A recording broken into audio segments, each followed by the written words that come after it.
Call the meeting to order at 6 p.m. and agenda item is the pledge of allegiance. Pledge allegiance to the flag of the United States of America, and to the republic for which it stands, one nation, under God, indivisible, with liberty, justice for all.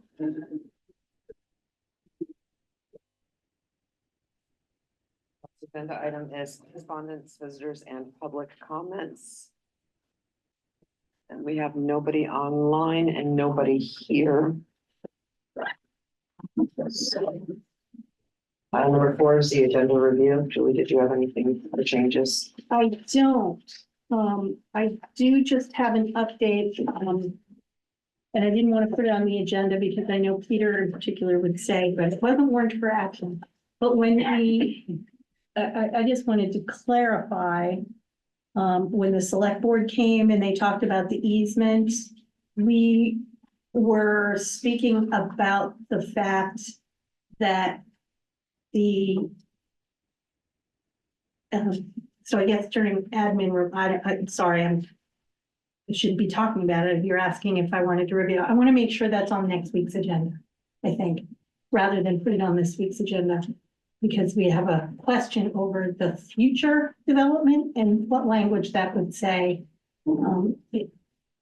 That would say their draft letter wasn't sufficient. Our attorneys took a look at it, so I'll bring that to next week. Okay. Sorry, it's a long way of saying that. Jim, Yes, Tom. I would either like to add an item to the agenda or, I guess, revise 7B. I would like to share some comments from the parade in Swanton on Memorial Day from people who approached me regarding our budget. And I spoke very, very briefly with Julie today.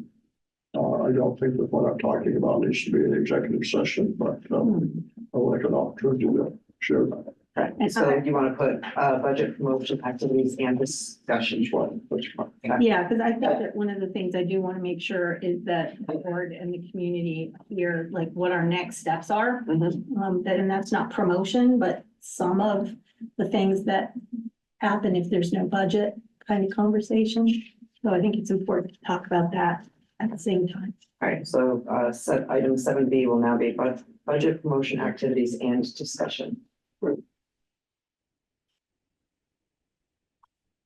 Next agenda item is the approval of the minutes from May 14th, 2024. Make a motion to approve the minutes from the May 14th. I have an amendment I'd like to offer to. Thank you, Peter. Do I have a second? Everybody second his motion. Not yet. I'll second it. Okay, Thank you, Joanne. I would like to offer an amendment. Okay, discussion. All Tom? right, shall I scribble it out here? No. Don, I'd like to see it added, whoever's took the minutes or going to take the minutes. Don Collins raised questions about the special education change, just do a change, and indicated that he believes this action could create some confusion.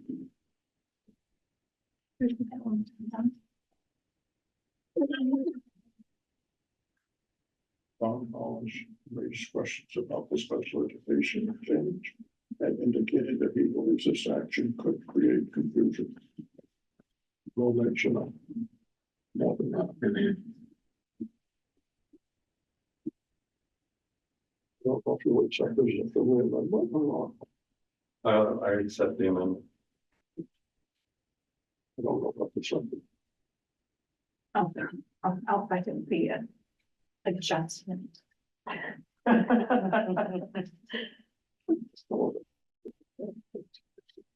Thank you. All those in favor of accepting the May 14th, 2024 minutes with the adjustment from Don, please say aye. Aye. All those opposed? Motion carries 8-0. Next, we have the admin reports, and we'll start with Joyce and Franklin. How are you doing tonight, Joyce? I am good.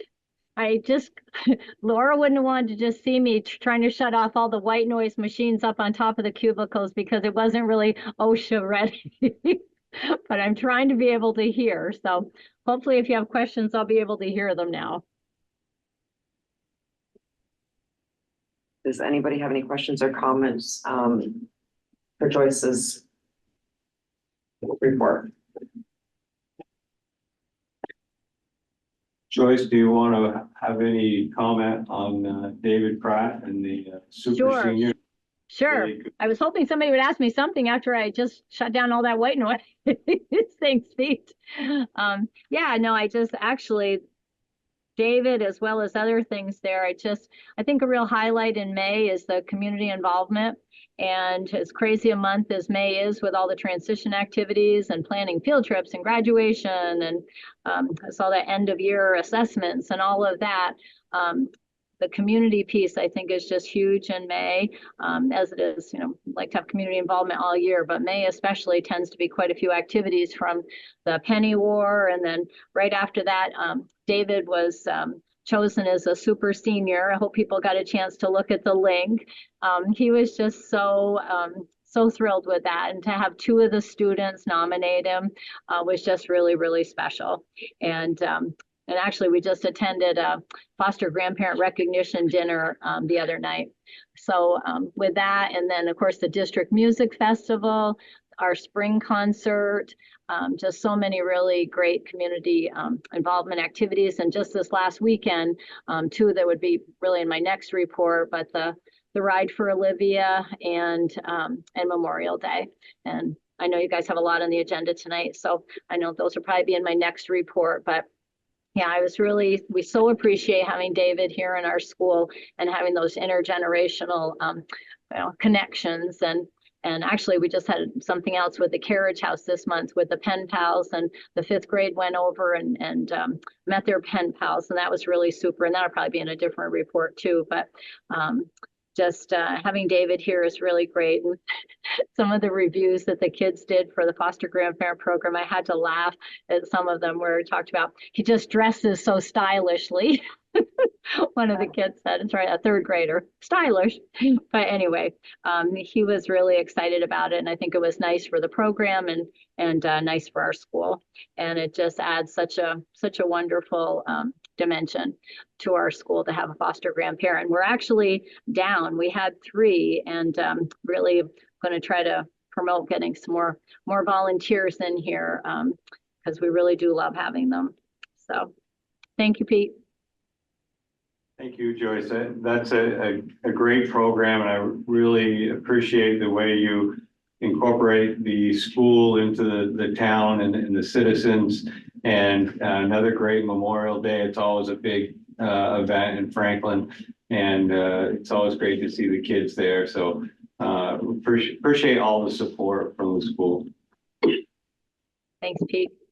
And the rain held off and we made it through the parade and the barbecue. It's all good. It's a good turnout. I think it might have been one of the better turnouts for the parade even. But thank you. Anything else for Joyce?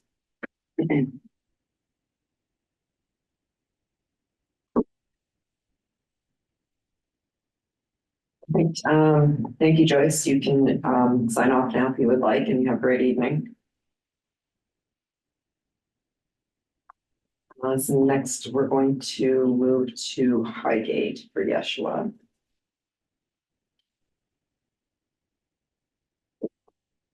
Yeshua, I can't remember in your last report how it went to time. The spaghetti dinner was not in this report. Yeah. So how much money did you guys end up raising for that? Yes, I didn't get the numbers when they took out some amounts they had to pay for some things, but I believe it was just under $1,800. Like it was pretty impressive. That did include a $500 donation though, so that is almost a third of the total. But they did get a donation from one family. But again, pretty well attended. I mean, it really is amazing how people came out. And again, I don't understand how Mrs. Maskell can literally cook spaghetti for about 2 hours and she does not skip a beat. But yeah, it was just, again, a really great event. And this year, they did a really nice job of decorating. Like, I don't know if any of you had a chance to come, but really impressive. There's one support staff member in 6th grade who she's quite a talented artist. And they worked on a couple of things, including a little like photo booth, like a really easy one where we could be a couple of meatballs and the spaghetti. I actually have a picture of the Veeder twins with me in that at my desk. But yeah, it's just another really great event. It was wonderful. Thanks for bringing that up, actually. Anything else? I took the long way in, just so I could see all the art and all the stuff the kids are doing. Oh, isn't it Great great? to present it. Yeah, it's wonderful. It actually feels like we have an art museum, like as you're walking through. And what she does, which is really amazing, is she always connects to what they're doing with an artist and whatever they're learning at that time and the grade level. So you can see what they're all focused on. And you'll actually see there's quite a bit of artistic freedom too, where when you go through, you see like, you can tell who the kids are. And that's actually probably cool for me. It's just knowing like the grade level, you can kind of pinpoint which kids have probably done something just based on who they are. That's what I think is really great. Nice. Is this the first year you've let in, or that the school has had, the kids do a mural on the wall, paint the mural? Yes, that is actually from the Doug DeSorcy Imagine, or oh my God, I'm gonna get the name. Soar and Learning Challenge. Sorry, I'm forgetting the name. But the partner of Doug DeSorcy actually has donated money that's now going to be annual to both MVU and Highgate, that kids actually pitched what they would like to do as either a change in the community or just some sort of service project or something that kind of shows them in a leadership role. And they actually can be awarded up to $1,000. And there actually was 3 different groups of students that won. The main winner was the mural that you'll see in the front. The second was they're actually adding some like positive quotes in the bathrooms off of the cafeteria. And then the third set of winners are actually making emergency kits to put at local playgrounds or just public places within our 3 towns. Just as you need something, you got a boo-boo on the playground, here's a Band-Aid. And what's been really cool is that different staff members are helping to kind of support all of that work. And I try to make it a big deal by having a presentation, and they had to fill out a Google form and apply essentially. And they had to tell me what was their focus, why was it going to help our community, how much money we're going to need, what were the supplies. And then we had, I think, 13 students actually apply. And so then I met with all the students who didn't get it just to explain why you were not awarded any money. And actually one group wanted to do almost like a small greenhouse. And of course, from us, it's you can't maintain it if you leave and you use all 6th graders applied. But they actually worked with Ellen Lamos, who's our Crossroads coordinator, and she actually helped them plant some flowers, and they are now starting to grow a little bit. So the kids are really excited. She actually told me about that today. Yeah, so it was very cool.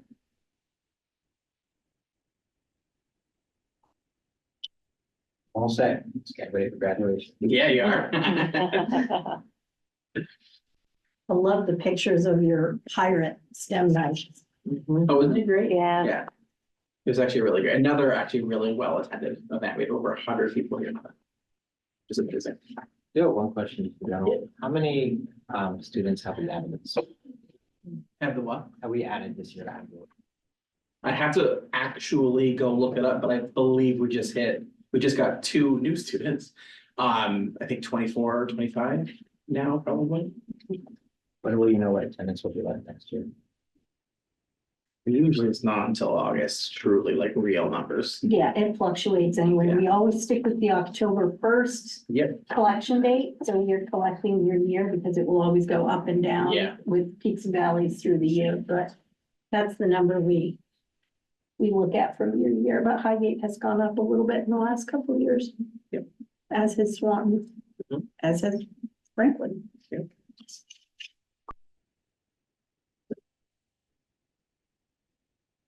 Anything else for you, Sean?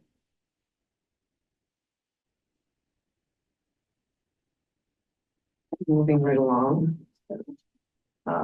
Presentation and discussion items, the MVU guidance data presentation by Tyler Maddox. I'm going to share your presentation. That would be wonderful. Do you want to, Can I stay here or do you want me to move up to the table? you got to move up to the table. Through. Thank you.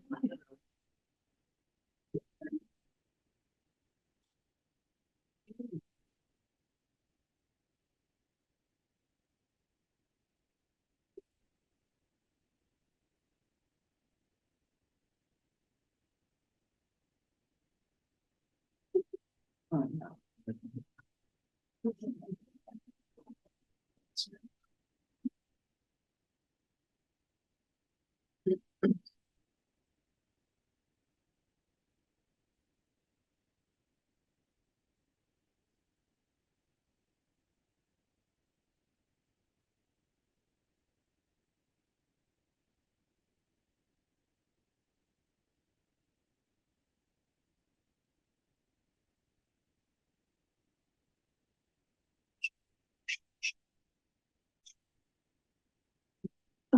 Here, I take it back, because this is a new computer. None of the settings are set up so that I can share anything on Zoom. Can you share a presentation? It's okay. Aren't you a lovely person?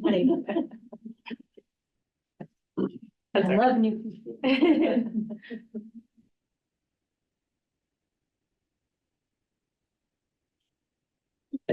Like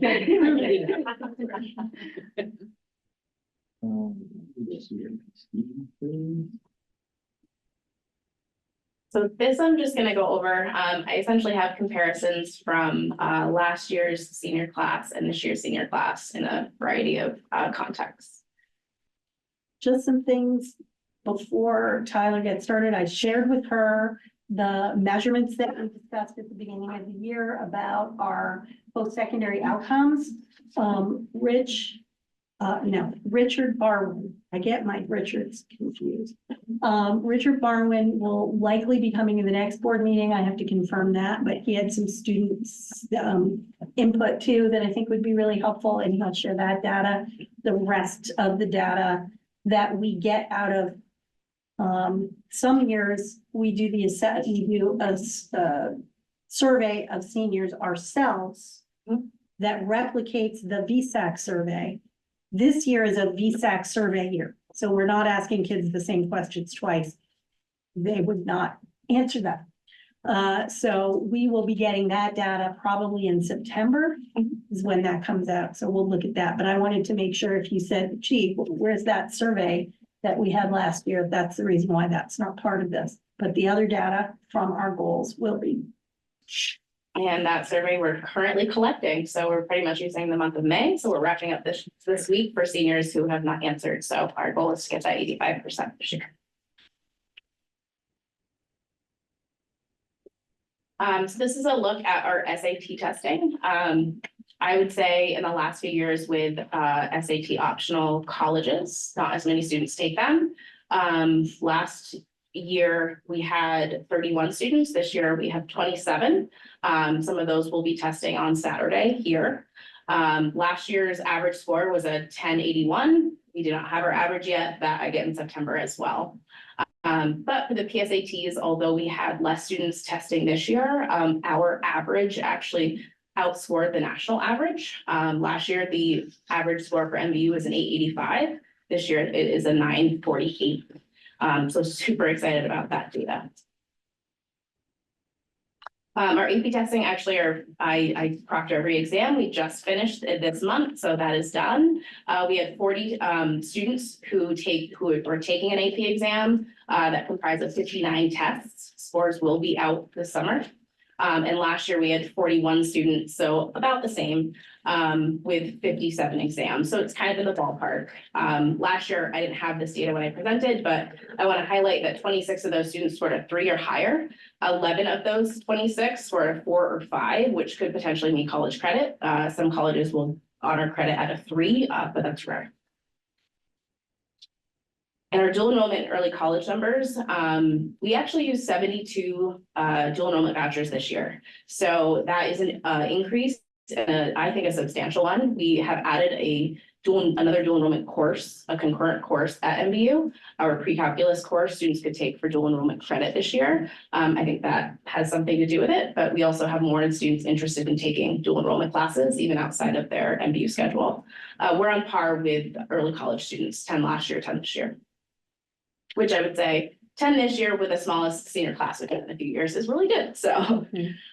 Right, as a percentage. Yes, as a percentage, I should have done the percent. These are just some of the events, we've done them years past. This year, we're really excited to do the College and Career Pathways event.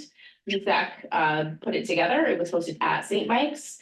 We had quite a few students go. I know Mr. Palmer was able to give that information in a board report for MVU. College fair, we did a Maker's Day at MVU in the fall. We're going to do that again next year. Hopefully that will grow momentum. There was a Husky injection molding field trip and interview sessions, and some of our students again this year have been chosen to do their apprenticeship program. And then SAT, like I said, it's this Saturday, so we're excited about that. And college trips galore. Can you explain a little what the Maker's Day is? Because we actually were discussing it the other month. The Makers Day, it was actually for Franklin County, so students from other high schools, not only MVU could participate. And there was events hosted by Beta. They came with a simulation lab. There were some STEM activities for students. There was some colleges or trades that would come and kind of speak to what that looked like. Some, I think Vermont Precision Tools was there looking at their kind of their trade and what that meant, essentially in a maker's STEM capacity. These are the colleges that our MVU seniors were accepted at this year, the ones that were at least told to the school counselors. So really small writing, I'm sorry, but we have a pretty extensive list. I think our students are really proud of some of the colleges they've chosen to not only apply to, but then after financial aid has been received, given their deposit to. And this link, you should be able to open it. So I actually sent an email to all of my seniors. I'm sorry, it's such small writing. I only had 4 answer, of course, because it's the time of year and it was in early May when I sent it to them. But I actually think these student responses are interesting. We always want to better our practice and make sure that we're preparing our college-bound students for those next steps. And wanted just to ask them if they shot for the stars and did they make it and what that looked like for them. So the first question was, did you get accepted to your dream or reach school, and how, if you did, how does that make you feel? And I think we have a variety of answers. No, and that's okay. I didn't really have a reach school, but I did get into all 3 schools I applied to. Getting accepted into all 3 was a confidence boost. What our green and gold recipient is one of the students who responded. And I think down at the bottom where I asked about financial aid, as simply said, it's expensive. So yes, I got good aid, but it's really expensive. And we know that it's increasing every year. So you guys can take a look at this. I hope to do this with my seniors at least every year, and just to see kind of what feedback I get. The last question kind of for my practice is, what is something that you could have done senior year or prior to senior year for your applications? And I think there was, like I said, variety of answers. That is all I have. So open to questions. I know it's a lot of information, but when you have the presentation, you can share with them. Absolutely. It's in the drive for you. Wonderful. You ever share those answers with the underclassmen? No, but I should. Or like what That they would be wish they'd good. done? That would be really good. Yeah, I could see it. I'm a 9th grade nest advisor, so I could see myself bringing that. This was the first year I did that, just to kind of see, what can change? What can we do better? What could we push you towards, or maybe help you step out of your comfort zone? Because that's hard. So from Vermont Precision Tools and Husky always seems to be involved in the students for trades. Is there any other local companies perhaps that we could get interested into, for our students, for trades? I would say Barry Calabo has reached out. We've had them for the summer maker Futures Week. They've come to MVU. Ben and Jerry's, for in-service in the fall. I'm sure it's already been talked about, but we're actually taking faculty and staff to some of the local businesses, and they're ones in that are willing to, hey, this is what we are. I'm gonna get the name wrong. It was Mylan, and now it's a different name. I'm sorry. Beatrice. Thank you. They actually had an event for Franklin County high school students this year to go and tour their facility and kind of see what engineering practices they have, what schooling do you need to get to that place. And we couldn't have like bus kids just because of the timing it was, but they're willing to do that each year. So I think businesses are branching out and knowing that we have to get them in, and they have to know what they're getting into before graduation and they're applying to a job.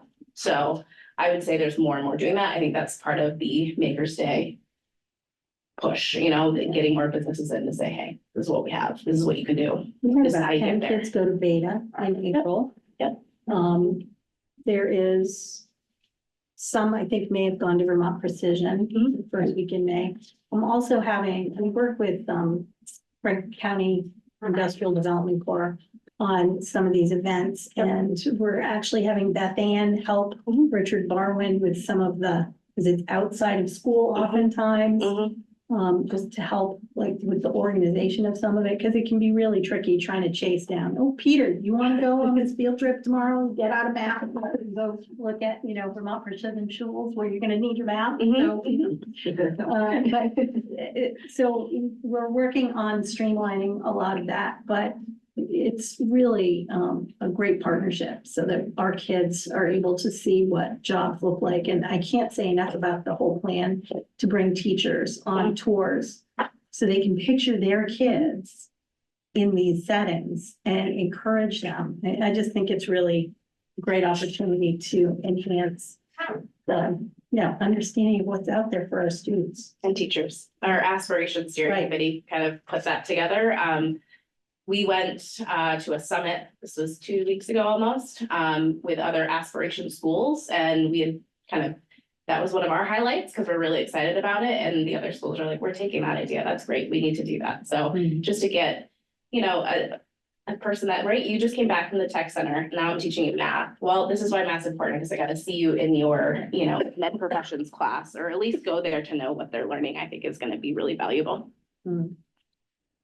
How is your aspirations? I know how you assessed how well MBU was doing and you were in the getting started range. and For most of it, we had the 3. Yeah. We looked at it today. How are you feeling in terms of progress there? Because I know that'll be important. Actually, really good. So today we had a 2-hour meeting for our steering committee, looking at that rubric, looking at what we kind of self-assessed in the fall, which we will do again. And we kind of all unanimously said that yes, we're in the 2, but a lot of the things that we're putting in place and that we're working towards this year, or at least at the start of next year, kind of combined, I think that some of those would go to the 3 now that we're re-looking at the rubrics. So I think we're making progress. I think it's been slow start, but that's why they have a 3-year plan with a potential 4. So it's worth it. We're seeing it all coming together.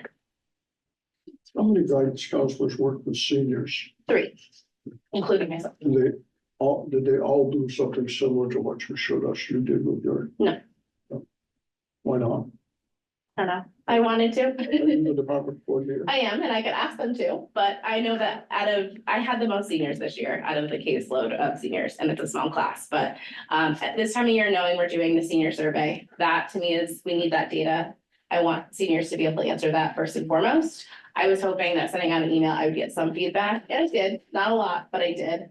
I think that if we want to do something and put this in our practice for best practice, it's going to be something that I don't think anyone has like the perfect tool, but we're getting some ideas and hopefully put something in place so we have at least some data to track for our students. But could you not just like mail a survey to their home address you haven't filed? Because the majority of the parents aren't moving the minute the kid graduates. No, that's good to know. Nobody's moving right now.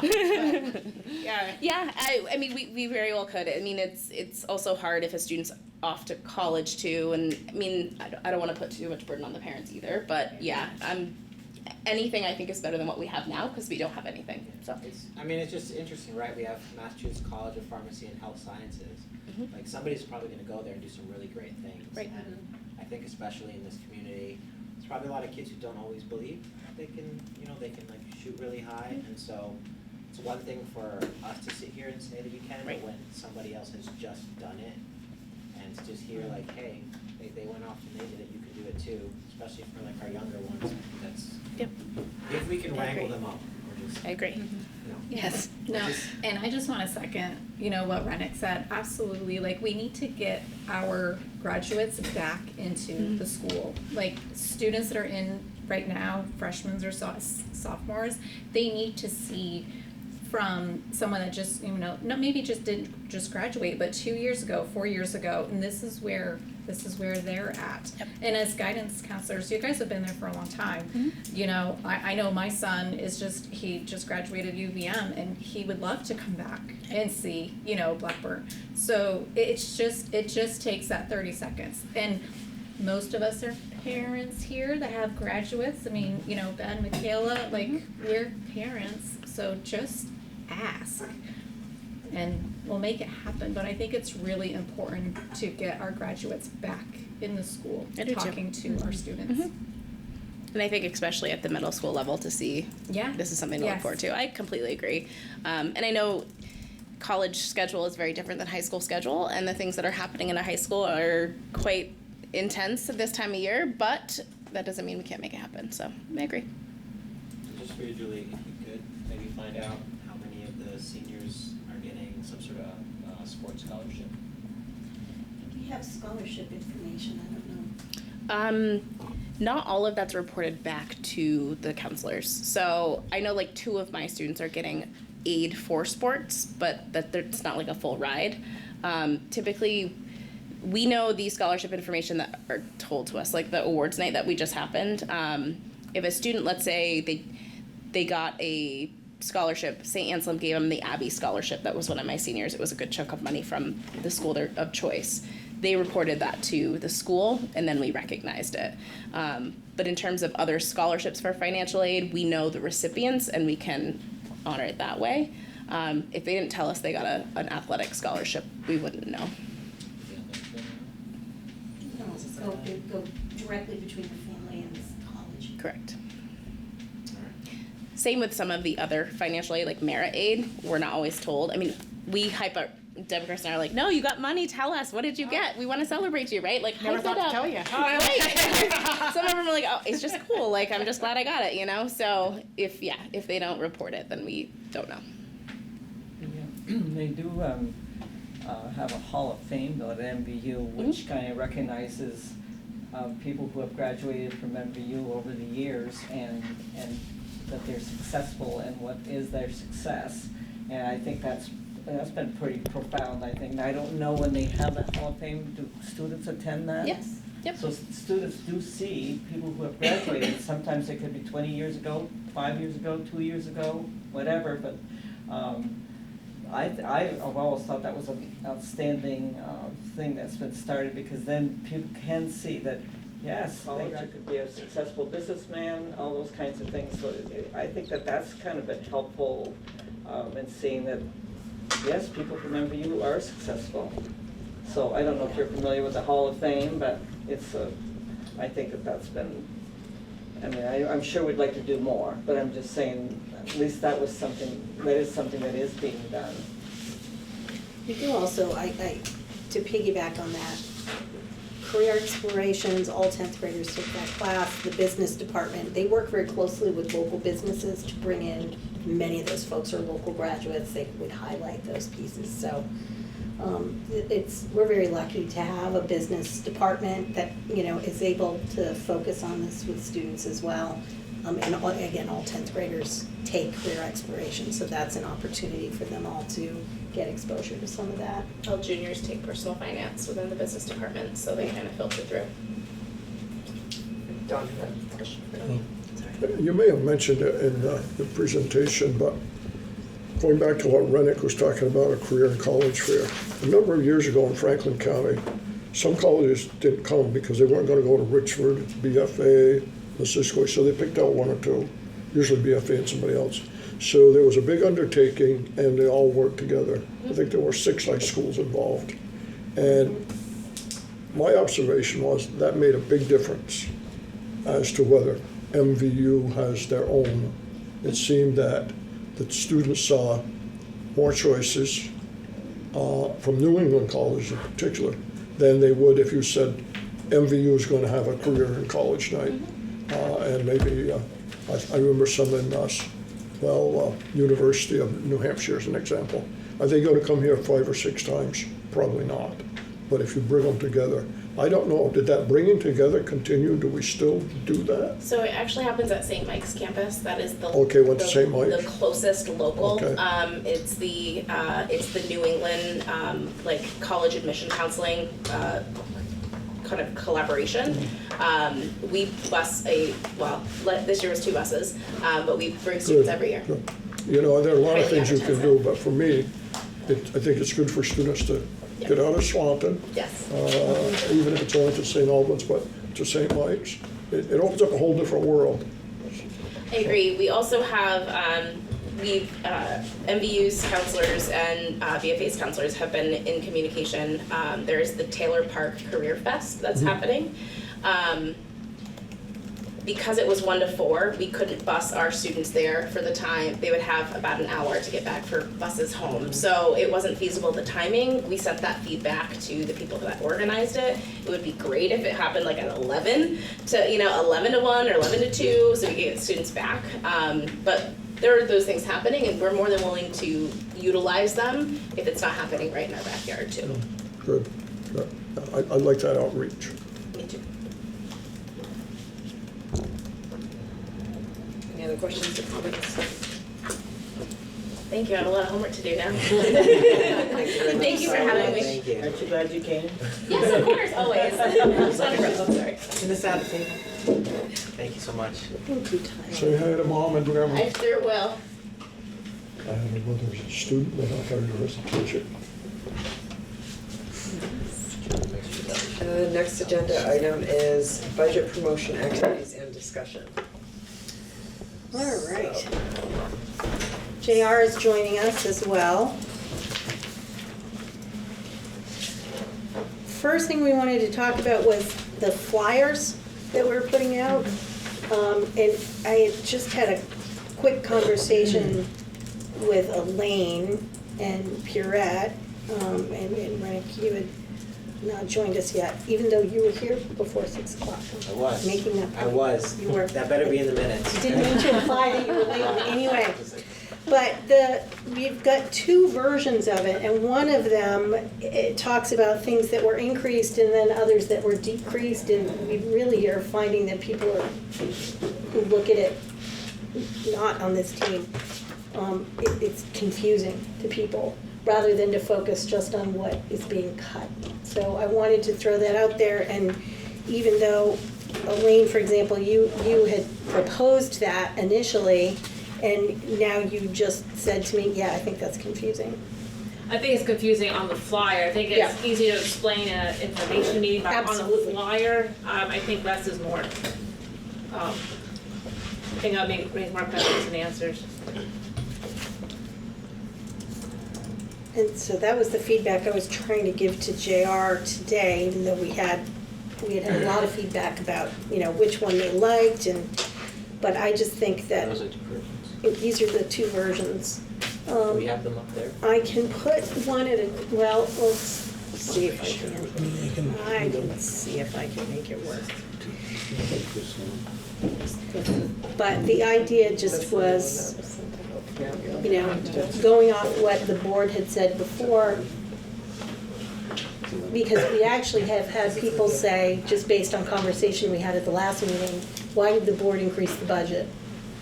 Because we talked about where we cut from capital and we cut from other areas, but we didn't cut all of things. We, moved some items into the budget where there were some other needs. But in the flyer, starting off with increased lines, it just looks as if we're adding to the budget. And so that was a conversation I wanted to have here, so we could look at those versions of the flyer, so we could simplify and clarify the message.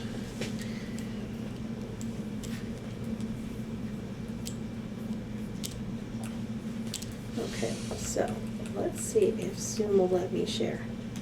So you're gonna share the one, Julie, that JR put out this afternoon? Right, so this is the one, initially there were two that were put out there. You should have both that he had emailed out. Yeah. Okay. That, or we could get Yeshua to make copies of those two flyers you have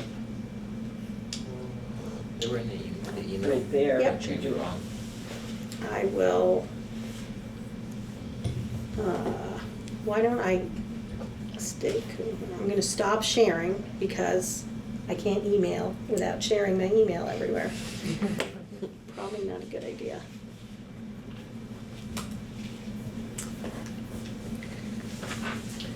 So that's one topic of conversation in this discussion. So you're just gonna focus on page 2 of what JR emailed today? Because the questions are page 1. Julie is not having fun with the computer. I'm sorry, it's new and it just kept going to full screen and then I couldn't back out. Julie's acting like it's Monday, it's Tuesday. So everything going. I guess my first question is everybody's good with page 1, which is the question page, I right? don't like page 1 at all. Okay. I wouldn't even put it in there. The I like- FAQs? Because to me, when I read it, it looks like, because I'm looking at like, okay, what have they done? And I see increase, increase, increase, and it's like, wait a second, we cut the budget and now you're increasing? We're talking about increases that we did from the very beginning. And I think it's gonna be confusing on us I agree with the less is better. It's too confusing for me. I just think people have voted this down and they see those, we're increasing and they're not even gonna read anymore. The second page, I think, is concise and very, these are the things. And if they wanna know about other things, they can definitely come to the meeting on the 10th and we can discuss them. So they can understand the details, but I'm not comfortable with that first page. What about the question though, Peter, about what if the budget doesn't pass? The reason I ask is when I went to the Highgate PTKO to get their feedback, that was one of the things they had mentioned was people didn't understand that article. Some voted yes anyway, but others they thought were saying no because they didn't understand what it meant. And also in Highgate, they're taking that roof very personally, and that people understood why it didn't happen. Yeah, I mean, that's fine if we can fit it in somewhere, but I'm not sure your question on, they didn't, because this question, so what happens if the budget doesn't pass? Are you saying they didn't understand the budget? Well, they don't understand the borrowing article, and they I wanted to think know what that's was what gonna we need happen if we didn't pass the budget this time, what was gonna happen? And I think that we need to keep that question in there, just because there are ramifications that people, right Yeah. now, the people who are saying no are just, again, going after Montpelier. And they need to really know what's gonna happen if we don't pass the budget, that there is gonna be negative impact to our students. But I think we also need to talk about, the other part of it that you talked about was the borrowing. Because I I'm agree. not clear on that, because it seems to me if we can't borrow money and we don't have a budget, we're some shit. I agree with Peter, and I do think we need to, I don't know if we say what happens if the budget doesn't pass this time, or maybe make a clarifying statement with that and with the borrowing. Just two very point blank, like don't say what happens if, putting it into a question, just make two bullet points probably about the borrowing. And I know it's a really huge misconception out in the public that they think if the budget doesn't pass, that we only get, 87%, like that's what they're thinking. Right. Like, okay, And we'll be done. Oh, you think the voting's over? Yeah, Some people do, yes. They do. Yeah. They think it's done. And Okay. like, that's why, and I've heard that a lot, which would go into the discussion part of what Dawn said, so I really think we need to make it very clear to the point to them that, no, it's, We can only use 87% until we pass the budget. right, Yeah, but I don't want to yeah, see it that's- in, Borrowing. yeah. You can use as much as you want. Which is the interesting part. Yeah. So, in terms of the flyer, the first page, perhaps eliminating the special education cost question and putting in the budget article information there? Yeah, I don't even, to me, like, I don't like them being as questions, where it says, question. I would like simple statements of if our budget does not pass, this is what we're able to do. And then making a very clear, More similar to the PTO one. Actually. More like the PTO one. Yeah. That one. making it very clear about the borrowing, like. So, rather than an FAQ, because that's what we were asked to put together, statements instead of an FAQ, and I would maybe eliminate the question around, The two increased questions. The increased questions, so look at the language there, maybe switch one of them to the borrowing article, and we could have that be about maybe what was cut more than what the increases to the budget are. That's why I asked JR to be here, just so he can You're right. sort of, I think we should be focusing on what we cut. And I do like the Highgate roof project question. I think that's really good. And matter of fact, I've been fortunate enough to come across different people from Highgate, and that's the first thing I explained to them why it was being cut, and apologizing to them for that having to happen. yeah. And they've all been, pretty, it's been individuals, right? But they've all been pretty accepting when I explained to them why we've had to do it. Okay. Peter, Don, Joanne, what are your thoughts on that? I think the second article is going to pass. I think the first time was so much no in Swanton, they just voted no on everything. But the second time, what is it, 1 vote or 2 votes? And I think as more and more people understand it. But remember, just before that vote, there was this thing floating around in the legislature.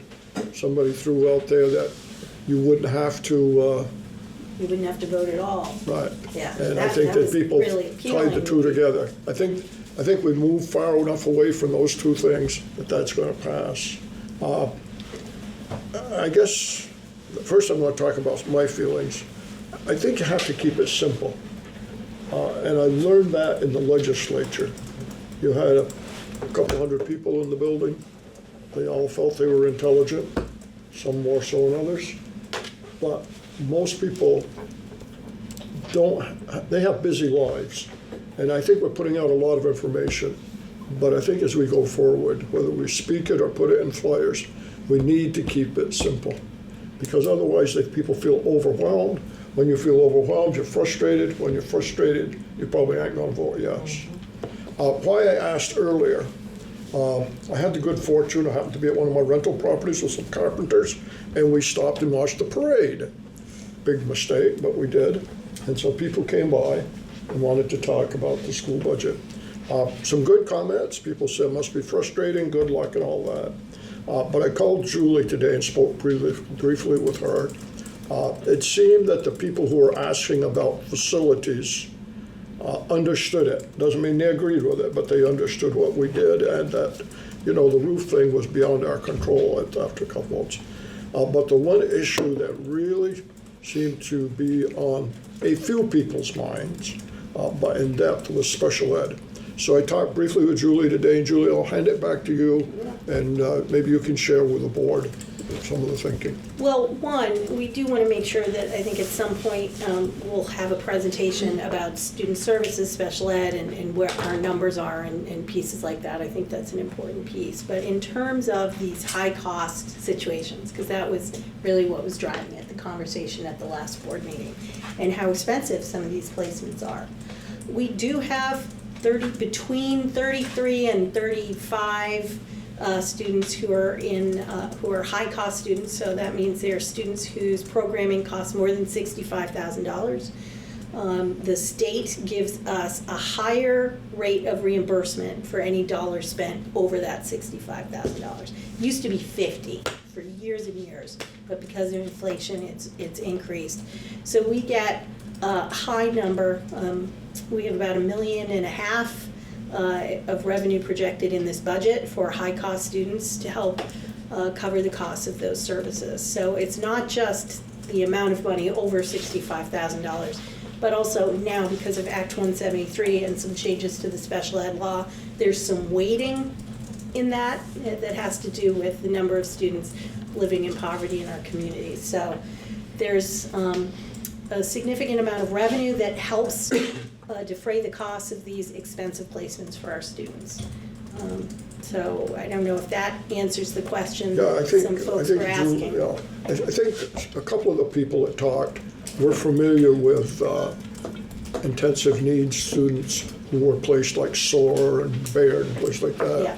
And when they heard the 250,000, they said, well, that isn't all tax money, that's maybe a total cost, but the state gives different ways of returning money to the local towns, local school districts, I should say. So anyway, I said to Julie, you know, I have been out of it, but I followed special ed for many years. And I think we agreed that at some point, we really need to have special educators come in Absolutely. with you and Laura. Maybe the rest of the board feels they know all about how special ed funding works. But I'm telling you that I've learned that some change. So anyway, that was a bottom line. If we don't understand it, if some of us don't understand it, and I'll speak for myself, maybe it's good that we devote a part of a board meeting and have it on Zoom so that the people out there who wonder why we're sending kids and doing this and that and money, and these people who said, well, if you're spending 250,000, you get a good reimbursement from the state, because they had lived that. Right. I would say 90% of the people in this, maybe I'm being generous, have no clue how that works. And if you as a board member think I'm wasting your time, tell me. But I think we could all learn from Julie and Tanya and them. So that's what I think when I left there, I felt that Julie would take this and in the near future, kind of educate us to how this all comes down. If you remember, we did have, and I forgot when we were talking earlier, we did have Tanya come in and talk a little bit about the high cost. Yeah. And we were, and presented that it's not just inflation and it's not just more kids. It's both things. Right. So we actually have more kids with a higher level of need, and those needs, the services, the tuition, the transportation is increasing higher than the rate of inflation. The other thing, and just, I'll stop talking on this, what Julie and I talked about. I think when we hear new students, we think of people moving in. That's not necessarily the case. Special education every week in our schools are assessing students, reading evaluations, having meetings, and saying, this isn't working for this student, we need to look at another choice. And again, as I say, I agree with Julie's suggestion after I shared the information. Let's educate all of us so we understand how this really works. So when something like that comes up, people don't get it. Okay, that's it. But I think that underscored what we were talking about before, is making the flyer simple. Because, some of the thoughts we were throwing around up there, I think we're just actually making it more complicated to folks rather than being clearer. So is that the relative consensus? Just because we've also had conversations in previous meetings where we're like, we should be detailed in terms of providing the information of what we're cutting. So I think just.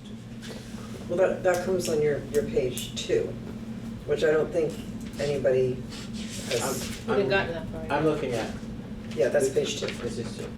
So this is 1. So then we're just. Making one simpler and more direct to the point, and cutting out some of the. So what are we, I'm just sort of understanding what we're asking, because hopefully we can get the information out soon. So we want to cut out which questions, or we just want to reformat the whole thing and have them? The two increases we're gonna take those out, those two. And put more information about So we don't want- About what we're cutting instead. So we're keeping the same question and answer format? Is everyone saying that, or was it a simpler version of this that we're asking admin to do? I like the Q&A, but I know I also heard bullets. I guess my only thought process on that is Q&A seems, a constituent has a question, we're giving them the answer. If we do bullets, I just don't want the wording to come across that we're saying, well, this is what's gonna happen. That seems like negative. I think my only concern is how we word it, if we do bullets versus Q&A. I'm actually not giving my opinion, I'm thinking from the point of view of, if we're asking Julie and her team and Laura and JR to do these things, we need to be clear on what we're asking them before we get into an email situation and then we can't talk about it. So what exactly are we asking? Yeah, there was a suggestion made to do bullets, but I think we need to decide. We need to decide we're gonna do the Q&A or the bullets. I think we need to. Thank There you, are Ray, bullets. and I appreciate the clarification, because it is, Because I it is hard I when you wasn't- have. I wasn't clear either as to which one we're going to do. That's a suggestion, so maybe we need to do a straw vote or something on what we prefer. What if we did little thinking clouds? Is there a preference to a Q&A type flyer or to just have straight bullets with information? So when I said bullets, I didn't mean bullets. I meant like bullet pointed. I didn't mean. Oh, okay. So I'm thinking about it and I was like, who said bullets? And I'm like, oh, that was me. But I didn't mean it as in Yeah. the bull. I meant like, I would like So then gusto pointed, I should say, So instead of keep bullet the, pointed. so keep the Q&A on the roof cut, the budget, Add the and the borrowing borrowing article, article. and then, you know, what's With different, gusto. you know, maybe what's different about this budget, and then we can highlight some of the big pieces in that. So we are, Change the questions. Change the questions, yeah. Okay. but we're keeping that format, the question and answer. Yes. With gusto. Yes. Yes. With, I With can't. gusto. Okay. With gusto. And then we You got want. that, JR?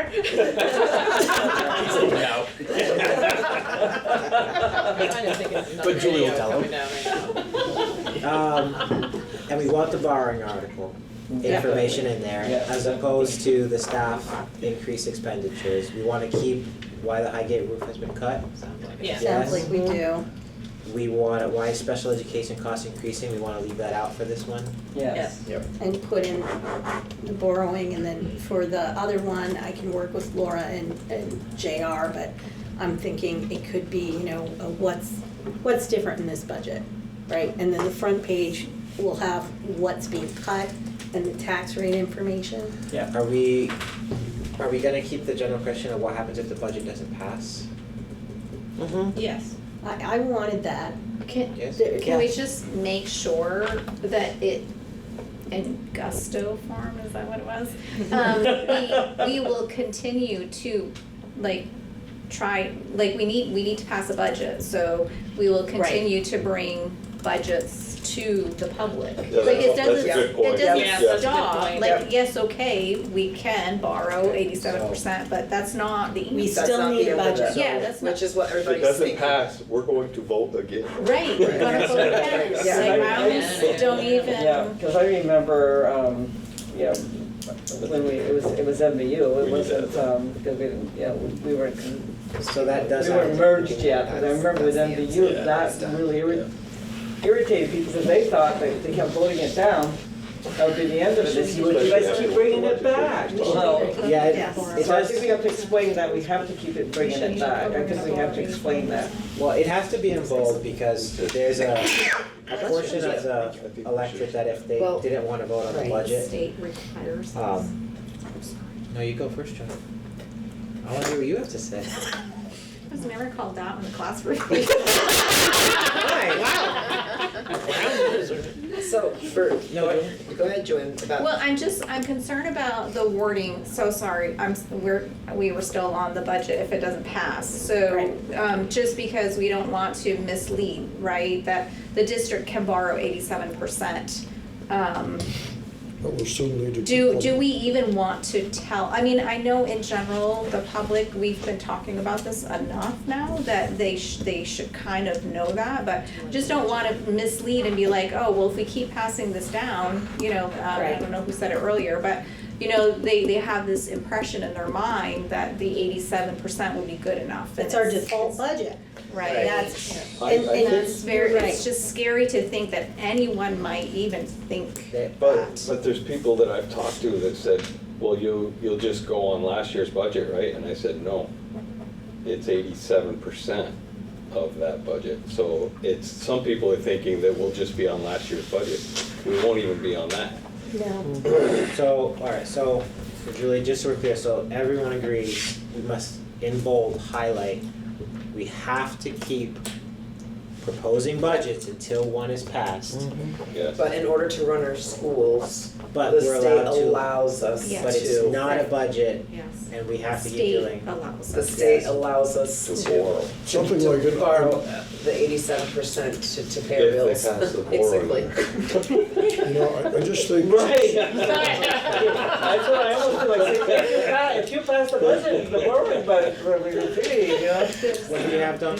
I just think something, and maybe I'm simple, that's why I think simple, but a statement like, in order to open schools or in order to continue schools, whatever word you want to be, Yeah. we need to pass a budget. And I don't know if you want to even mention the 87.5%, but if you do, fine. But I think the statement is pretty simple. If we're going to operate a school next year, we need to pass the budget. And the Agency of Ed has given us some information, some slideshows, like a 2-pager on what happens. I mean, it's very technical, so it's not simple and straightforward, but if anybody, we'll put those on the website, so if anybody had any questions about what happens, we can always point them to that. I think the best idea for this part of the flyer is, instead of having 4 questions, we have 3, and we make that a longer, I forget what it was there before, and I said, get rid of that, JR, and let's put this in here, because people do need to know but we were looking on 3 lines of text, so if we make it a little larger, we can get to that point and make sure that we're clarifying that we will come back to the voters until we have a passed budget. Yeah, and I guess, yeah, as long as it's clear that that borrowing is not a budget, the only thing I worry about is we're also trying to get them to pass a borrowing article, which clearly has to state that we need to borrow in order to do this, so however, I guess you can word that clearly. Yeah, the difference being that if we passed a budget and we did not pass a borrowing article before July 1, then we would be in trouble, because we wouldn't be able to borrow any money in anticipation of taxes, the first, that comes in September. The exception to having that borrowing article approved is if you don't have a passed budget. So that's explicitly listed in statute. So I just figured on camera, I may as well make that clarification. We do really need both things. We need to have that borrowing article passed so that every year we're able to borrow in anticipation of our disbursements from the state. So yes, we'll work on that one. We'll have the Highgate roof one, and we will add one about the regular borrowing article and what that means, I think. And then if there's space, we could do something about what's different in this budget, but really that's the other side of the page. Okay. Thank you. I think we can leave it to those 3. Yeah, Yeah, I think that's great. we're good with page 1? Page 2? Just to clarify, we're no longer doing the FAQ styling. You're looking for just sort of paragraphs about this information. I think, JR, what I heard is we're doing it in an FAQ style, as we are here, but we're changing the questions. And we're really so we are keeping the FAQ style. Yeah, we went back and forth on that a little bit. And then for the second page, and everybody liked the tax rate graphic, the simple, straightforward budget number at the top with the total reduction since our March town meeting day proposal of over, $1.87 million reduction since March. And the discussion that we were just having is that the increased line items part is confusing, so we should change that language and focus on what we're cutting from this budget. And I heard a lot of language about district and business office. We can definitely have both those in there. It's just by the time that was getting weighed in on, it was like 12 different people, and I wanted to do it here, which I think is better. Yeah, I agree. So does that sound okay to people? I do like the other one though, that said both by mail or in person. I really do like that. I think people need to be reminded that they can. Because I'm still surprised that I guess that people have said to me, well, I didn't, I thought I had to vote that day. Can you still request an absentee ballot? Yes, you can. So we can put that Well, on. I think the first thing we have to discuss is, one, are we including numbers or no numbers? And then I think everyone seems to agree that we don't want to put the increases on there. Peter, that's what you were saying earlier? Are you're on, I don't see, are you, Yeah. Sorry, you wanna Page 2? pass that to- where are the increases? No, that's what he's saying. Are you okay with that? Oh, yeah. Don, that's why you wanna keep it simpler. I think that, it should stay there. I don't think we need it. Okay, alright, so that's, I have to apologize. I'm getting used to my hearing aids, and I take a shower in the morning. I always take them out at night.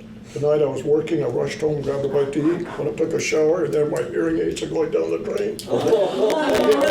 They did go down the drain, but they got so wet, so in fact. Put them in rice. All right. It's gonna take 2 And showers. so we can, hopefully we'll be able to have Okay, room so to put a absentee ballot piece Okay. on there.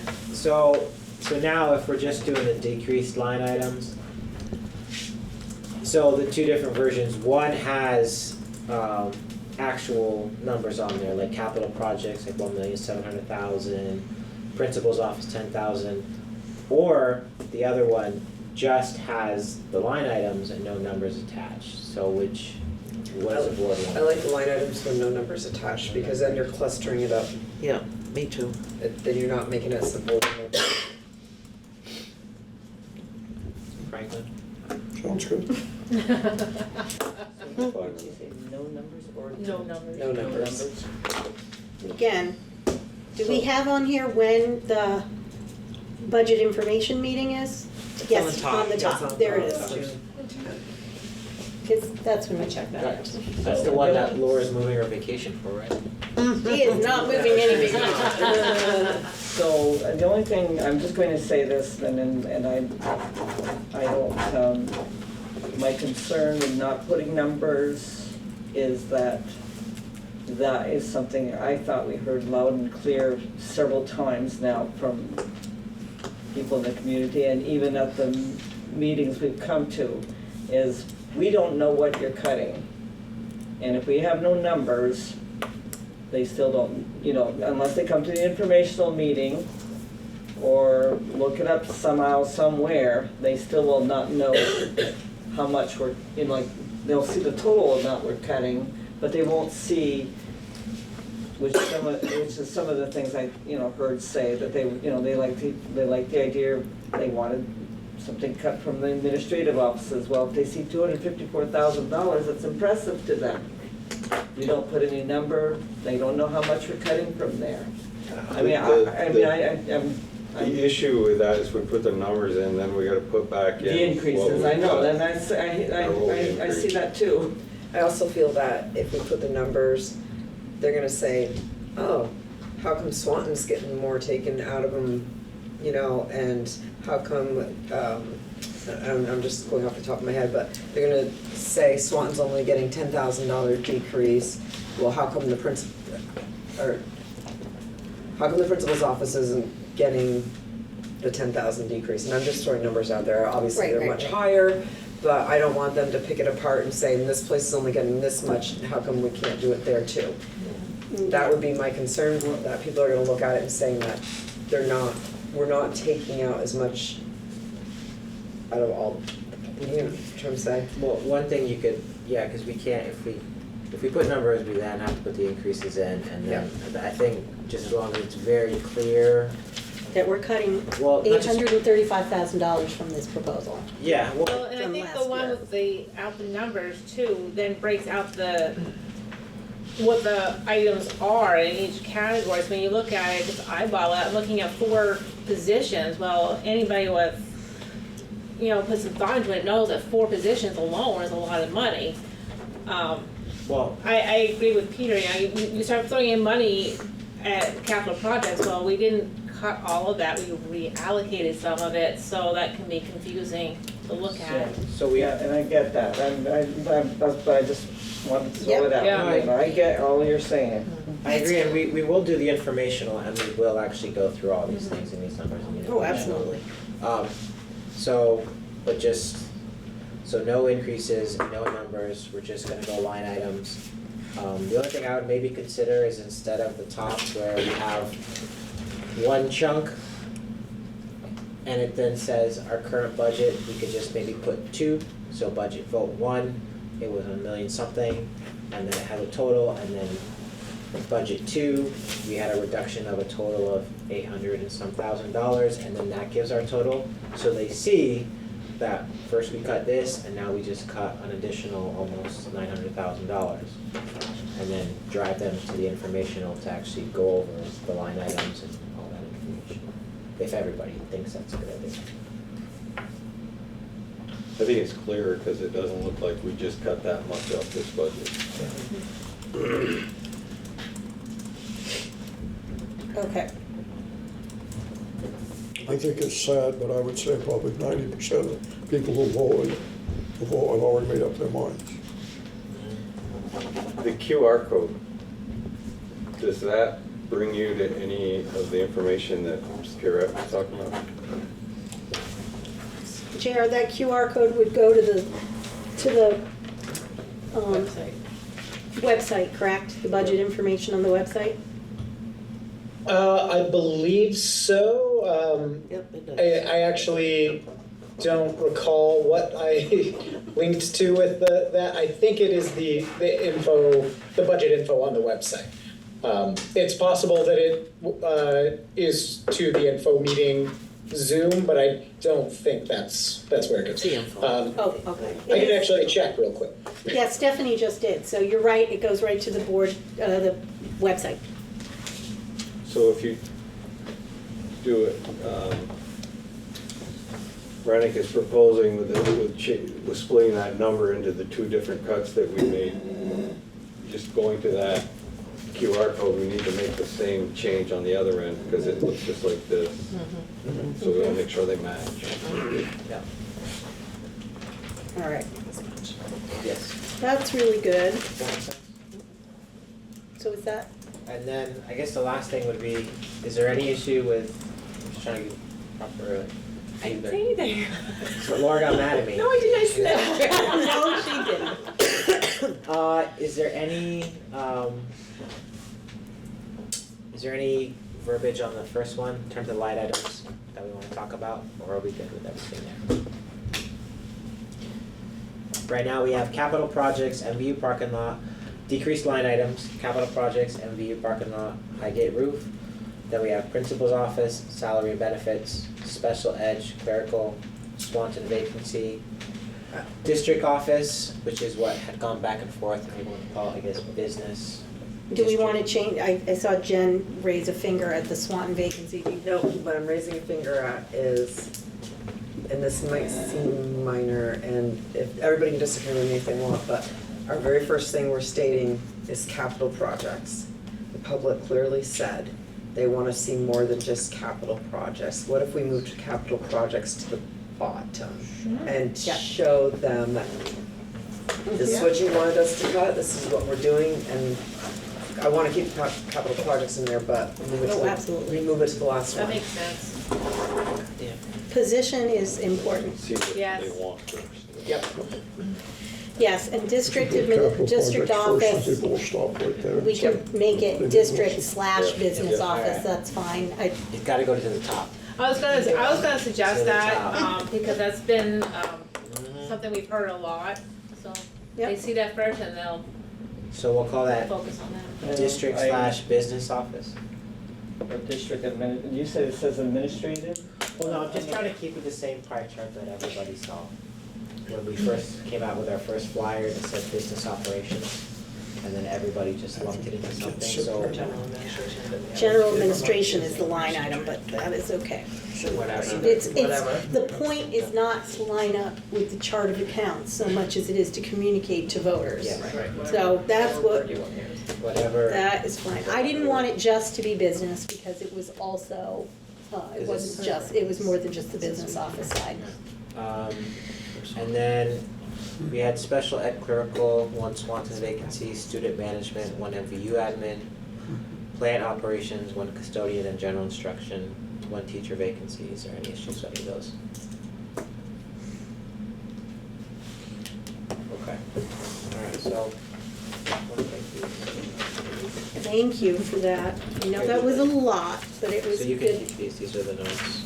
Yeah, I'm good. On the other side. Thank you.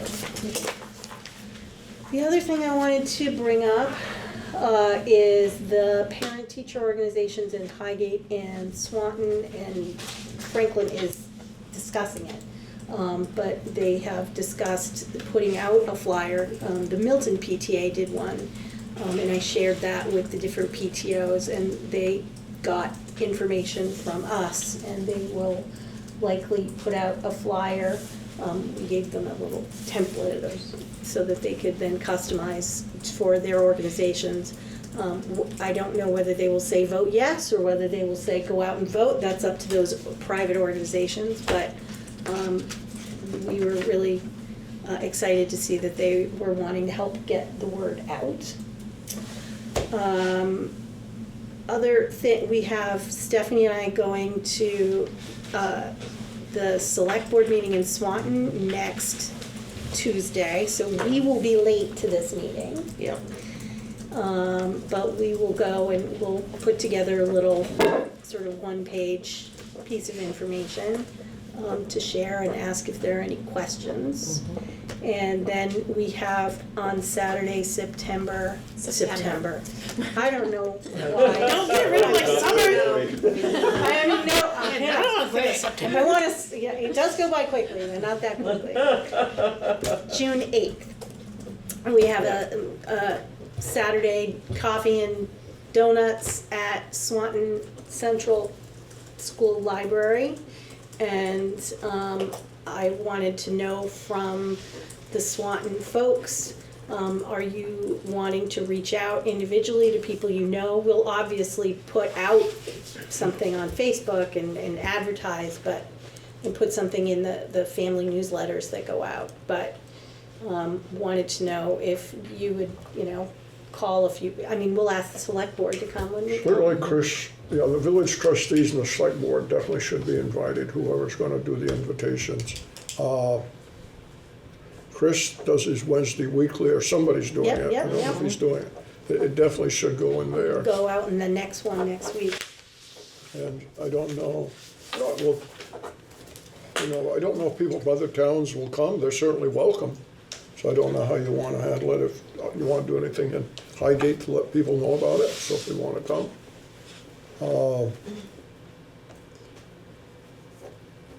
We have the VFW, and if I see any of those people around sometimes, I'll go and speak. I'm gonna be at the next Have you already contacted them?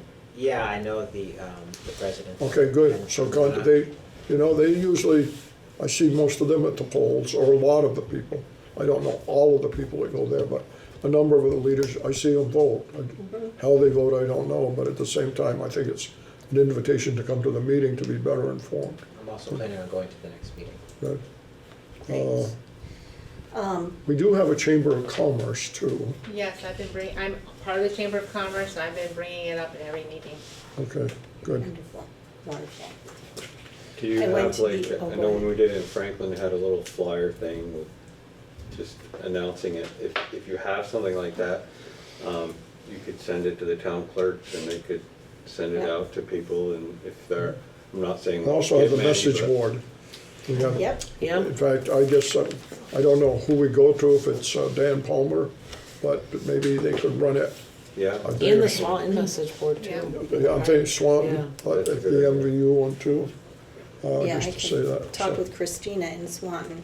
We reached out to the rec department when we did it in Franklin. It's just a supportive group.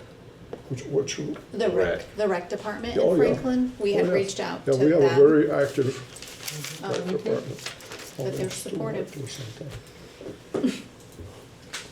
So that is I'll reach good. out, Dawn, too, to the Swanton Enhancement Group, like Siobhan Yeah, is. yeah, Siobhan is Yeah. an enhancement group. Because there's quite a few people in Co-president that. or whatever. Definitely. I think it's Betsy Fournier. Yep. I might go if you got donuts.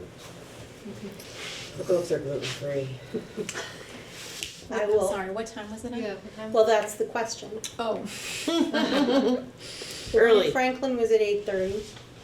I think that was helpful to do early. I think because- 8:30 is a good time. Yeah.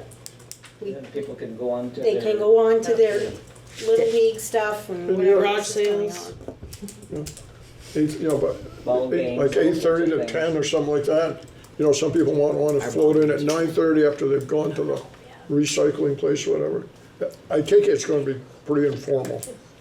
Oh, absolutely. I mean, we. So I think we need to publish a beginning and end time. We did. Yeah, I think that's good. Yeah, that, we did, and I thought we went back and forth, right, a lot of times, but We did. we said 8:30 to like quarter of will just be a social thing. People will just talk, and then at quarter of, we kind of got everybody together and we just talked. By this time, we hope most people have heard some of the message. Try to flush out the questions that are really going to change their minds.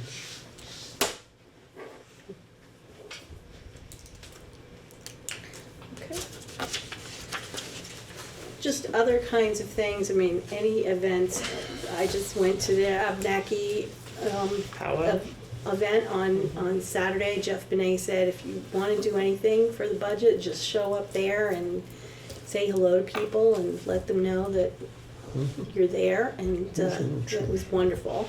Wonderful event, by the way. It has been 12 years since it's been in Swanton. But, you know, anything like that, it's end of, you know, there's gonna be a lot of events between now and the end of the school year. And you're welcome to attend the Highgate, that's been extended to you again, the Highgate Select The Board. select board. Yep. Didn't. I forgot, so I I'll can't check go, it. I don't think, because it's probably graduation or something. It never seems to, well, I guess it never, you know, it's always surprising to me. Peter and I went to the select board meeting right after our board meeting that following evening. And even it's just a small, just very small group of people, but the questions are there. They have us, you know, face to face. Oh, now I'm gonna ask that question, you know, like I'm sure happens to Dawn all the time. I'm not in the grocery store every day or on the streets like you are, so we don't get those I'm questions. homeless, I wander the streets. I'm on the streets, but in St. Albans. So, and I think we might have just made one difference, you know, just by speaking to them, because there was some, I don't know, probing questions, and we answered them as best as we could, and we felt confident with what we were doing, and, you know, he was appreciative. He was appreciative for the honesty and the feedback, so anything that we can do. You know, a lot of people contact me because I was state senator, and they call me then, and you just, if you live long enough, most people will know you in your town. I don't need that. I don't either, I didn't, You don't need to I wasn't log really it up. happy yesterday at the I don't need parade. everyone to know. I had 5 carpenters working on it. I didn't need to sit there, but I did. My wife says, I'm proud of you, because there's a certain part of you that felt like saying, leave me alone, it's a holiday, but I didn't.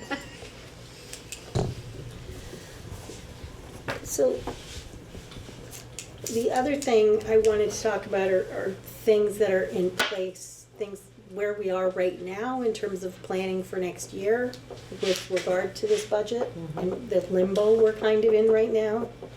And I think it bears mentioning while we're on this topic. And that is, you know, right now, we are honoring our contracts for our teachers, obviously. We have asked our administrators to hold off on anything that was additional. So the same with paraeducators and other student support. Those contracts went out today. June 1st is the contracted day for that. But if there are vacancies that are not needed, we're sort of waiting to see till we have a budget. But then we get into things that are the want-tos, right? The things that we do, like not summer school for kids who have it in the IEP, but the extra tutoring, or the transportation after school for the summer, or the fall sports coaching contracts that are memos of understanding. I can't send those out right now, which we ordinarily would be doing. I can't promise that I had to be in touch with one of our contractors about contracts for school clinicians or board certified behavior analysts that work with multiple students or teams. Not Julie needs an individual contracted person that I need for somebody's IEP. That's a contract that would be signed. At this point in time, anything that's extra like that, that isn't required to run school, I can't sign those contracts in good faith until we have a passed budget, which means that we may lose some of those positions. But that is just important for, that means clubs and activities, National Honor Society stipends, things like that. We're not cutting them, but we have to hold them, because if we have to pay our teachers with borrowed funds over the summer, we can't be having other additional work that's going on. So I wanted to make the board aware of that. And again, I want to be clear, we're not cutting those things. They're on pause until we have a budget. Gosh, what was the other thing? I mean, that's where we are right at this moment, is anything that's discretionary. And usually the things that are fun that make us like school are the discretionary things. But all of those were on hold. And we're being very cautious about any vacancies that we're filling, that they really have to be. I mean, all of them are necessary. We discussed why we need these different positions. But where our focus right now is to fill those positions that we need to run school, those classroom teacher positions and things that are still vacant. So Julie, do you send letters to those people, letting them know that once a budget is passed, we want their services if they're still available? I mean, do you have? Yeah, in terms of contracted services, I've been in touch with vendors about that. In terms of, we also have staff that are both salaried and hourly that are non-union. And we sent them a letter today saying, usually, they don't get contracts, they get notice of what their increase is, right? We let them know that we have to wait until we have further information, either from the board or past budget. As I sat here, I thought of all the hard work Laura has done with John Lumsden to get all the coaches on the schedule. That's Bonnie. On the hiring schedule. Yep. Yeah. Well, Laura too. Both these brilliant women have had a hand So in making Bonnie, sure. but anyway, the work that was done to try to get us in a good place, now we can't do anything until we get a budget, right? So I have a plan for that. Okay, so good, let's hear normally I send them a letter of intent a couple of months in advance. I did create a letter of intent that says, should we pass a budget and be able to have athletics in the fall, we would welcome you back. And still kind of gauge their commitment to us, because they have to check a box that they intend to return or they're going to resign from the position, so that we could still be in a place to welcome them back, should we be able to offer athletics in the fall. Okay, good. Yeah. It just, the budget undermines a lot of good work that we've done in the last It surely 2 or does. 3 years. Yep. So we're trying to minimize that, right? Yep. But in all good conscience, there's some things I can't offer additional days, or if it's not necessary for running school. And some things are covered by a grant specifically for that purpose, and those things will be continuing, and that's usually things that are setting us up for the next school year. But For those of us who were on the board before the merger, we thought, we get through this merger. If we can get through this merger, we're going to be in good shape. And then if we can get through COVID, we're going to be in good shape. If we get through ESSER funding, we're going to be in good shape. And now the budget. We'll get there. we will get there. We absolutely will. I have confidence in, you know, when I talk to teachers, I said, your community supports you, right? It's not about the school for most people. It's about Montpelier and taxes and, you know, they may have a pet thing that they think we should do without. Well, the But, governor or it's signed a the big, budget, so it's a we have a big budget. number for people, but, you know, our community does support our students and our teachers, and we will pass a budget. We will. But I did want to make sure I alerted the board. We're not cutting anything, but we will put things on pause. But I think it's also good for the community to know that this is what we're doing, that we're putting things on hold, and because we don't know. That's And, and it's not ideal. Absolutely. Okay. All right. Any further discussion? Move on. So when will that go out? The flyer? I think last time we tried to mail it about a week before the budget so that we could get people to the informational meeting. So the informational meeting's on the 10th.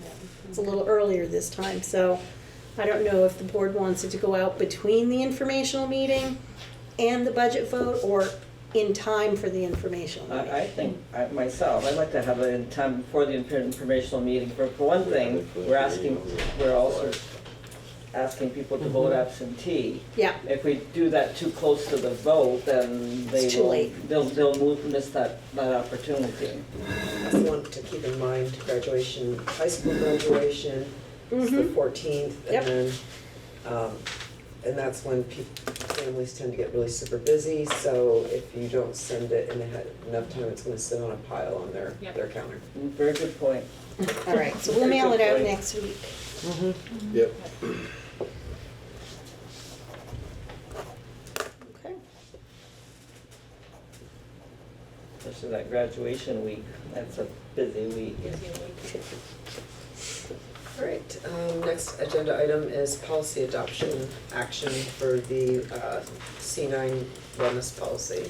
Right, and this is just the first reading, so we don't need to adopt it this time, but I wanted people to know that the state has updated the required wellness policy. They changed it in the fall, and it is not a substantive change in any way to our wellness policy, but we are required to have the required one in the language that the Agency of Ed wants us to have. It is connected to our food service and our federal grant status. Next week, you will see from me just a little survey like I did last year of how well we're implementing our wellness policy as it currently is. This is not changing anything in the federal guidelines. They created wellness guidelines that's this thick. And so they were supposedly narrowing the policy and then linking these guidelines, but it's still more pages than it was before. Essentially, I think one of the biggest changes is that they really want us to have a heterogeneous committee that looks at wellness, including a lot of team members. So our admin team is going to discuss the best way to perhaps we already have some wellness type committees in our schools. How can we adapt them to have a district-wide one, have somebody from student success maybe join that committee? They like us to have board members and community members and students and a variety of stakeholders. What's tricky is this policy we passed in front of the eyes of a variety of stakeholders as is required. What's a challenge is it's a prescriptive policy. So it's hard to say, come community and look at this policy and then I'm going to tell you can't really change any of it. It's kind of an odd situation. But I think the power is in how we're implementing our adherence to, healthy snacks. Are we having lots of bake sales when we're not supposed to? Are we making sure, which we do not, are we making sure that are options for students during the school day meet the federal guidelines? Are we making sure we're teaching health across the school? Are we making sure we're bringing nutrition advice? So that is all in this policy, and yeah, it really is different in format and some of the language, but it is the same policy in essence as the one we currently have.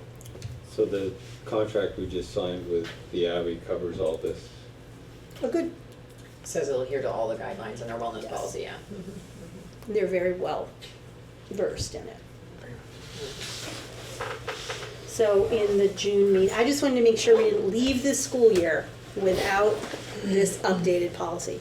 Many times they update policies and it's just a format change, but this is one that, and it requires us to look at it every year and revise it. So we will continue to do that.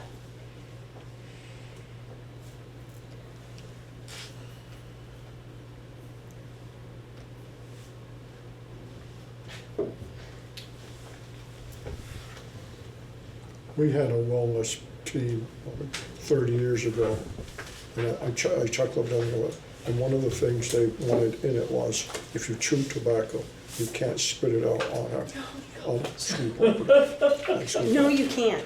It's against the law. You gotta swallow it. The use of all tobacco products under any reason, absolutely not. But yes, yeah. So for this, you just wanted us to review it, you don't want a vote put in, or do you want us to we'll- see? We'll have it, usually we have a first reading, so people look at it, we talk about it. It's warned publicly on the website for anyone who wants to give comment. And then we'll adopt it hopefully adopt it at the next board meeting. Okay, perfect. Thank you. Thank you. Just hit action next to it, so I was making sure. I know. Next agenda item is the business office fiscal year 23 audit. I included a copy of the full 117-page audit, as well as the management letter and the SAS letter in the drive. I also handed out a hard copy of the management letter that does note that there was basically no findings and just one suggestion of adopting the policy that was in regards to the investment that we did last meeting, I think. Yes. Yeah. Does VASBO have a model policy? Our auditors actually gave us one. They did. Yeah. FASBO will probably work on one with VSA or the SBA, but. Okay. So unless, I don't know if anyone has any questions. I'm surprised they didn't pick that up before. I mean, is this some? Again, I think it's because a lot of people are utilizing the reinvestment option on their tax anticipation notes, and the interest rates have been higher, and so I think there's been more revenue being generated, and that probably drew some attention. And we didn't take the lowest, well, we debated whether we took the lowest one, right? When we decided on that borrowing. Remember, if you took a certain one, doesn't make any difference, we did. Only two of them offered reinvestment, and I think we Right. took the one that were with the highest yield, but may not have been Right. the lowest rate. But Yeah. anyway, that's good. Yeah. So for that, we would want a motion to accept the audit. I'll move that, make that motion, we accept the letter and the recommendation. Right. Thank you, Dawn. Second? Elaine seconded. Well, I started to, but you. Oh, you started first. You want to second it? I'll Did second. you want to make I it? don't care. All right, Elaine is the second. Perfect, Any thank you. discussion or comments? Well, I just would like to commend, the business office for doing such a great job. I mean, I can remember there were times when there was many more recommendations than this, so this is really outstanding. There's a lot of work has to be done to meet the standards, and so I just want to say thank you for the good work. Thank you. You have a good team. Findings? And the hours they were gonna do to continue improving when else been done, doing budgets. All those in favor, please say aye. Aye. All those opposed, motion carries 8-0. Next agenda item is new professional hires. Excuse me. We also have a resignation that that is relevant to the new hires. So we had a first-year teacher that won't be continuing. His letter, this is Charles O'Brien, who is a school counselor in Swanton. I allowed him to resign, pending board approval, obviously, but so that we could release him from his contract, which I think had full support from the administrators as well. And we also had other candidates that we were able to interview at the same time. I would not have done that if I couldn't find another school counselor. But it was the right thing to do for all parties. So we would hope that you would accept his letter of resignation, and then I will tell you about the person we're gonna hire in their place. I'm gonna move to accept the resignation. I'm curious if he's going to another teaching job. At this time, I said that I would allow him to interview for other positions if he quit. Good. All right, so I make a motion that we accept the resignation. I'll second. Thank you, Don. Thank you, Stephanie. Questions, comments? Is, so I'm under the understanding he signed a contract for. He did. And he changed his mind. Bonnie and I think that we should go to colleges and explain how these things work. Because there are often a lot of misunderstandings about contracts and accepting contracts for hire. And again, and I don't want to get too deep into it, but it was something where I met with the principal and had a discussion, and the right thing to do was to release him from his contract. It's called a win-win. Yeah, which I would not do in August if we didn't have, right? Right. It was all contingent upon the fact that we had just interviewed for other school counselors, and we had very strong candidates, and we were able to have that conversation, and I was able to not allow, I mean, I can allow somebody to interview with my permission. And sometimes I have one teacher right now that if they're offered a position somewhere, I will come to you and recommend that we release that person because I think it's the right thing for them and it's a new kind of position, and those kinds of things happen. This was a little different, but I think it's the right thing all around. So I appreciate that. All those in favor? Aye. All those opposed? Motion carries 8-0 Are we to that approve the close letter of to, resignation. are we that close to filling all our positions? We have some, Bonnie will be able to give you a list after, if you like, of what we still have outstanding. I will tell you about the positions we have for your approval tonight, and then that way you can take a quick look, pull it up. So in Highgate, we have a special educator, Eric Fortune, who will be replacing someone who resigned that we knew was moving, so it was a lucky find. And so that person will be assigned here in Highgate. And then I have Eliza Middlemess, who is a school counselor who will be replacing Charles and working with K2. And I met her this morning and had a wonderful conversation with her. She's very excited and a very strong candidate. So those are the only two we have right now. I just was speaking with the principal. They have a candidate that they're in the process of, again, interview and reference checks, and then they go and teach a lesson and move forward. So they're in mid-process with another classroom teacher candidate. Would anybody like to make the motions to accept the new professional hires? I'll make the motion. Thank you, Stephanie. I'll second. Thank you, Elaine. Questions, comments? All those in favor, say aye, please. Aye. All those opposed? Motion carries 8-0. Thank you. Future agenda items. Sorry, was Bonnie pulling something? Yeah, did you want me to share where we are with hiring? Oh, I'm sorry. No, it's okay. I was curious. That's okay. So we have 3 pre-K positions open currently, a special educator a SLP, and a Franklin preschool teacher. So those are our pre-K openings. In Highgate, we only have left to fill an SLP. District-wide, we're still looking for an English language learner teacher. At MVU, we are looking for a health teacher, an English teacher, and a family and consumer science teacher.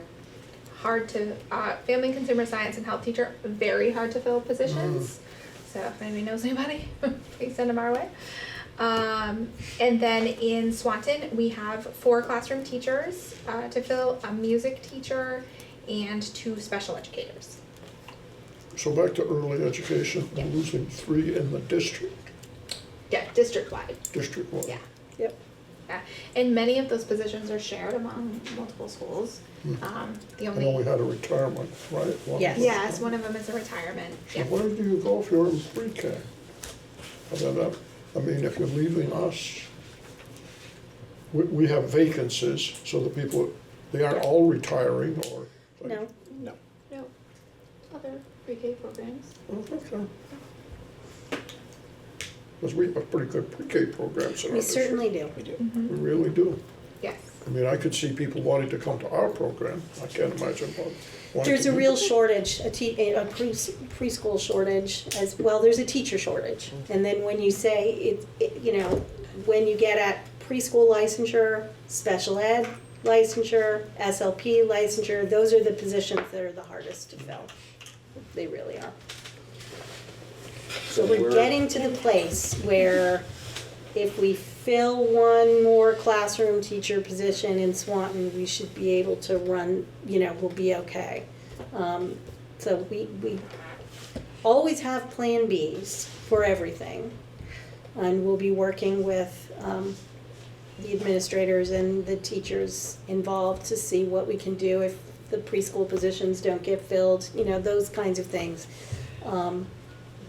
And we'll have preschool and we'll have school, but we're in better shape than many, and I think we're in pretty good shape compared to last year. But SLPs, we interview them. Always. They, there's very few of them out there, and they go with whatever offer is best suiting them, which of course they do, right? So. Can you hire like an associate has training under the direction of an SLP? Yes, we are talking about that. I tried to talk about that last year. If we do it early advertised it enough. last year. Yeah. It's not ideal, but if you get the right person, it can be great. Yes. So we are trying to make sure that the SLPs we employ maybe have some support that could help them implement. And then, of course, we will look at staffing companies and online services, neither of which are what we want, but we have to provide necessary services to children. So we will do what we have to do there. So we're at the end of May, almost June, and we start at the end of August, right, September? Yes, we do. So I would think most teachers probably want to know what they're doing by then, right? So we're getting towards the end. My question is are we having any difficulty due to not having a budget? Does it make some people reluctant to sign into the district, or do they even realize that we don't have a budget? That's a great question. I've gotten a lot of questions on that with the new hire calls, but, I mean, you have to run school with 3rd grade, right? So that's, but people do realize it, and I don't know if it's made people hesitant to apply. But usually if they ask the question, they're not concerned afterwards. So it hasn't stopped people from moving forward in the process. The only good thing, we aren't the only ones in that boat. Right, it's very true. And we're in a little bit of a lull now because of the time of year, but it will pick up again. We're sort of a height of the season, and then this time is a little slower, and then I think it will definitely pick up again. And Bonnie and her team work tirelessly to get the postings out there, refresh the postings so that they are at the top of any employee seekers computer screen when they go looking. Jen, under other business, I'd like to add what we talked about earlier tonight, with special education procedures and funding or something like that. So we want, I know that we talked about, we'd like to see that happen. Oh, for the future board meetings? Yeah, for the special education program, yeah. Julie said she put something together with Laura.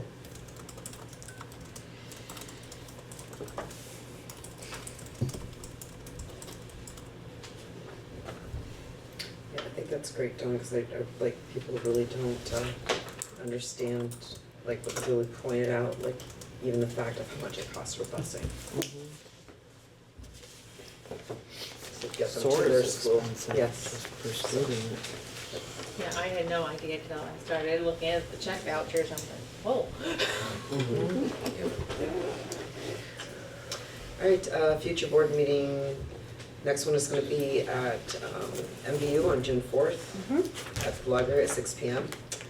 And then the 20th, because we moved, which is a Thursday night. Right, I put action there, and I think many of you, I put it in my calendar, and then a lot of you accepted the calendar invitation, but, you know, we wanted to make sure, I think Peter brought up, we don't have to have it on a Tuesday. The 18th is the vote, so if it would work for people to do Thursday, the 20th, I think that would probably be best. We'll have Joyce will give a barbecue, bring a keg, you know. They're supposed to be. Don't be sorry. There's gonna be a ribbon cutting ceremony for Franklin, correct? Yes, but I'm not sure when, that hasn't been determined yet. We're sort of waiting for the budget to pass. That would be a good Oh, idea. yeah. I won't be at next week's meeting, that's the night of the high school concert. Yeah. Yeah, it's on the Yeah. agenda. What's next week? So it is next week, so it's a quick turnaround, but I believe we're gonna have, hopefully, Richard Barwin with some of the work-based learning information. All right, Is there action for the 20th meeting? Do we have to vote on it? do we have to vote that we're gonna be here? If everybody agrees. I think we all I'm agree. good with it. Good with it? Yep. Okay. And we'll have an executive session next week too, so. If there's nothing further, I'll move to adjourn. You got it, Peter. Do I have a I'll second. Stephanie, all those in favor? Aye. Motion carries 8-0. Thank you, everybody. Thank you, Julie.